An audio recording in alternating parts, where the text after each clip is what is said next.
Welcome to my channel inspired by dreams. आज इस video में मैं शेयर करने वाली हूँ मेरी वीकली हेयर ऑयलिंग रूटीन। इसके लिए सबसे पहले मैंने यहाँ पे कोकोनट ऑयल लिया है। ये प्योर होता है इसलिए मैं यही यूज़ करती हूँ। आप अपने पसंद के हेयर ऑयल यूज़ कर सकते हैं। ऑयल कोई भी हो, हेयर ऑयलिंग ज़्यादा इम्पॉर्टेंट है।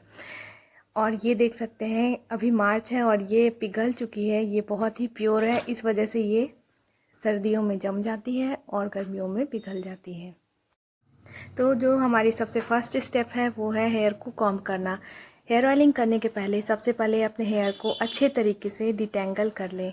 यहाँ पे मैं कॉम्ब का जो बिग टूथ कॉम्ब होते हैं उससे मैं कॉम्ब कर रही हूँ और अच्छे तरीके से अपने हेयर को मैं डिटेंगल कर रही हूँ और हमारी फर्स्ट स्टेप जो है वो कंप्लीट होती है। उसके बाद फिंगर कॉम्बिंग टेक्निक से मैं अपने हेयर को कॉम्ब कर रही हूँ। फिंगर की जो टिप होती है उससे लाइटली प्रेस करते हुए इस तरीके से कॉम्ब कर रही हूँ और ये बहुत ही रिलैक्सिंग होता है और इससे बहुत ही अच्छा स्काल्प में ब्लड सर्कुलेशन हो जाता है, जो कि बहुत ही इम्पॉर्टेंट है।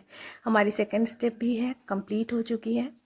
उसके बाद हमें जो भी हेयर ऑयल आप यूज करते हैं उसे अच्छे तरीके से अपने हाथों में फैला लेना है इस तरह से। और उसके बाद अगेन फिंगर कॉम्बिंग टेक्निक से स्काल्प में ऑयल को लगाना है। इस तरीके से बहुत ही अच्छा हेड में मसाज हो जाता है, जो कि बहुत ही इम्पॉर्टेंट होता है हमारे हेड के हेल्थ के लिए, हेयर के हेल्थ के लिए। ब्लड सर्कुलेशन हो जाता है इन सब चीज़ों के लिए। तो पूरे स्काल्प में मैं हर जगह पे थोड़ा थोड़ा हेयर ऑयल को फिंगर टिप पर लेकर के लगा रही हूँ और ये स्टेप भी हमारी कंप्लीट हो गई है। और जो थोड़ा ऑयल बचा हुआ है उससे मैं फिंगर से इस तरह से सर्कुलर मोशन में अपने स्काल्प में लगा रही हूँ। ये भी एक स्टेप है, बहुत ही इम्पॉर्टेंट स्टेप है जो वीकली करना बहुत ज़रूरी है, क्योंकि डेली बेसिस पे पॉसिबल नहीं हो पाता है, तो वीकली करना बहुत ज़रूरी हो जाता है। तो इसे मैं कर ली हूँ और ये स्टेप भी हमारी जो है वो कंप्लीट हो जाती है। उसके बाद हमारी हेयर की जो लेंथ है उस पर भी हमें हेयर ऑयलिंग करनी है, लेकिन रेस्ट हेयर ऑयल को मैं अच्छे से ऊपर में लगा रही हूँ और ये स्टेप भी हमारी कंप्लीट होती है। अगेन थोड़ा सा हेयर ऑयल अपने हाथों में लेना है, उसे हाथों में अच्छे तरीके से फैलाने के बाद फिंगर टिप से इस तरीके से पूरे हेड में प्रेस करना है। ये बहुत ही इम्पॉर्टेंट स्टेप है। अगर आप अभी भी अपने हाथों से इस तरीके से करेंगे तो आपको बहुत ही रिलैक्स फील होगा। तो वीकली इस तरह से हेड को रिलैक्स करना बहुत ही ज़रूरी होता है। तो मैं पूरे हेड में ऐसा कर रही हूँ, ऐसा नहीं कि बस ऊपर की तरफ आप करें, पूरे हेड में हर एक पॉइंट पे इस तरीके से आप अच्छे से प्रेस करें। इस बारी थोड़ा हार्डली प्रेस करना है ताकि जो स्काल्प है वो बहुत ही अच्छे से रिलैक्स हो जाए इस तरीके से। और ये सभी स्टेप जो है मैं वीकली करती ही हूँ, ये मेरी रूटीन में शामिल है। तो ये होने के बाद बचा हुआ जो ऑयल है उसे भी हाथों पे फैला के मैं इस तरीके से प्रेस कर रही हूँ। ये बहुत ही रिलैक्सिंग होता है। आप अगर अभी भी करेंगे तो आपको पता चलेगा कि कितना रिलैक्सिंग है ये। तो ये स्टेप सबको याद कर लें और जब भी हेयर ऑयलिंग करें तो ऐसा ज़रूर कर लें, आपका हेड बहुत ही रिलैक्स हो जाएगा। और बचे हुए हेयर ऑयल को मैं हेयर में अच्छे तरीके से लगा ले रही हूँ। इसके बाद आती है बारी हमारे हेयर की जो लेंथ है उसमें हेयर ऑयलिंग करने की। उसका भी बहुत ही अच्छा एक टिप है जो मैं आपको शेयर कर रही हूँ। ये जो हेयर का नीचे का पार्ट है ये बहुत ही डैमेज्ड होता है, तो इसमें एक विशेष तरीके से हेयर ऑयलिंग करनी होती है। जो लंबे बाल होते हैं वो बहुत ही आसानी से टूट जाते हैं, इस वजह से हमें हेयर की लेंथ में डायरेक्टली हेयर नहीं लगाना है, उसे इस तरीके से प्रेस करते हुए लगाना है। अगर ऐसा करेंगे तो जो बाल हैं वो टूटेंगे नहीं। तो इस तरीके से मैं हेयर ऑयल को लगा रही हूँ। अगर मैं यहाँ पे रब करते हुए लगाऊंगी तो बहुत सारे बाल टूट जाएंगे। जो लंबे बाल होते हैं बहुत ही आसानी से टूट जाते हैं हेयर ऑयलिंग में, क्योंकि स्काल्प जो है वो ग्रीसी हो जाता है और रूट से बाल बहुत ही आसानी से बाहर आ जाते हैं। तो ये स्टेप हमारी कंप्लीट होती है। बचे हुए हेयर ऑयल को मैं अगेन फिंगर कॉम्बिंग टेक्निक से बालों में, स्काल्प में लगा रही हूँ। आप अगर ज़्यादा हैवी हेयर ऑयल करते हैं तो आप इन सब स्टेप में ज़्यादा करके हेयर ऑयल लें। मैंने यहाँ पे मिनिमल ही लिया है और यहाँ पे प्रेसिंग मेथड से हेयर की लेंथ में मैं हेयर ऑयल लगा ली हूँ और हमारी ये स्टेप भी कंप्लीट होती है। Yes, completed. उसके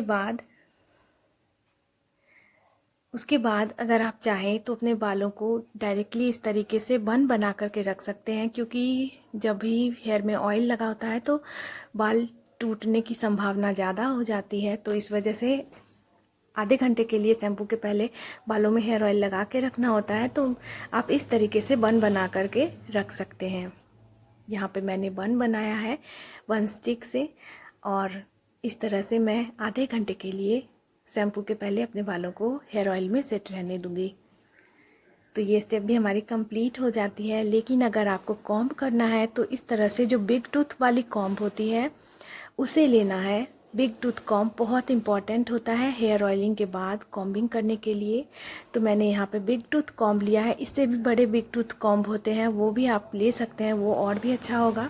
लेकिन यहाँ सबसे पहले हमें अपने फिंगर से कॉम्बिंग करनी है, क्योंकि अगर डायरेक्टली कॉम्ब को बालों में लगाएंगे तो बहुत सारे बाल टूट जाएंगे।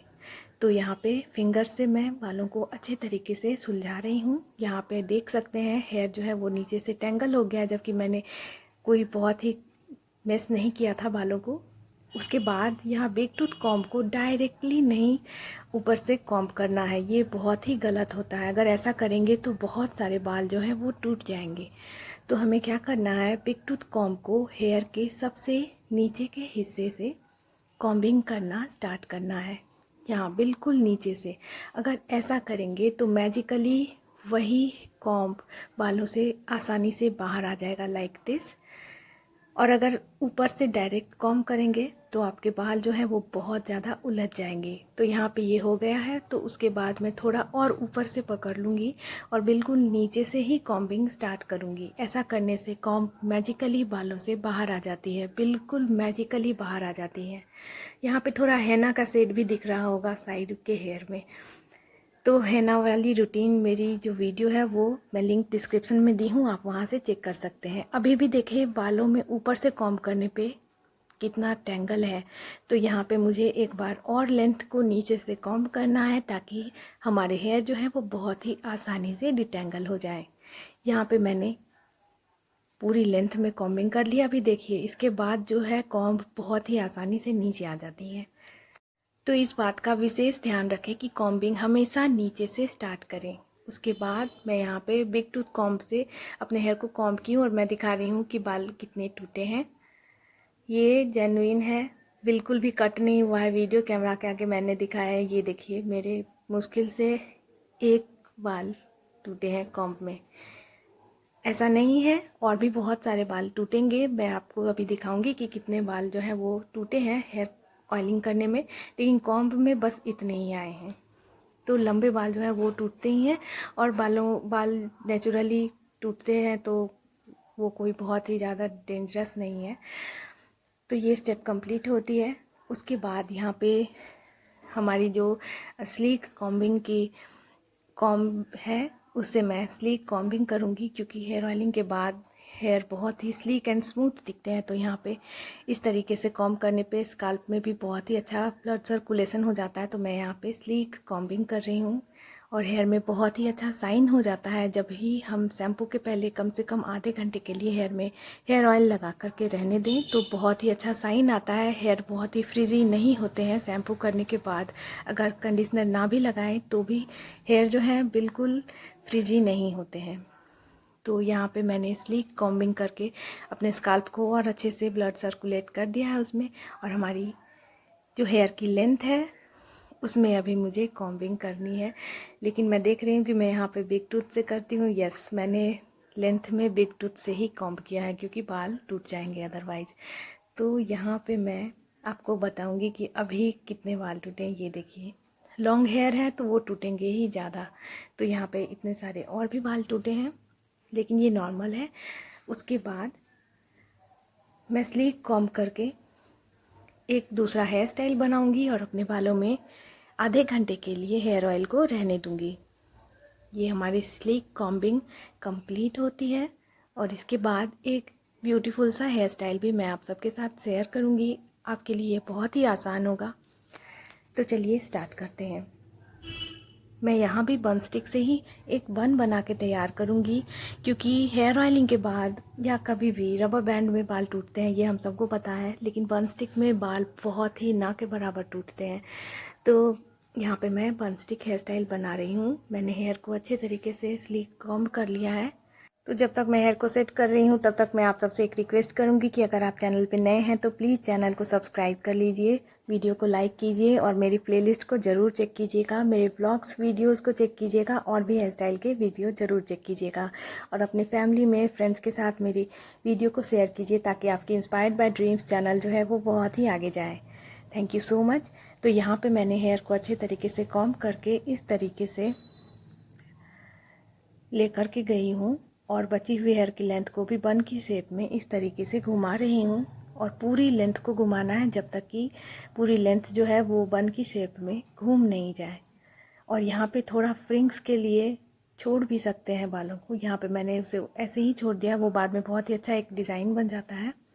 उसके बाद एक बन स्टिक को डाल करके दूसरे साइड से इस तरीके से निकाल देना है। ये बन स्टिक की लिंक भी मैं आपको डिस्क्रिप्शन में दे दी हूँ, आप चाहे तो वहाँ से ले सकते हैं। बहुत ही अच्छी क्वालिटी की ये बन स्टिक है। और बची हुई फ्रिंग्स को मैं इस तरीके से कर दूँगी। थोड़ा और भी अगर रहने दी होती तो ज़्यादा सुंदर लगता।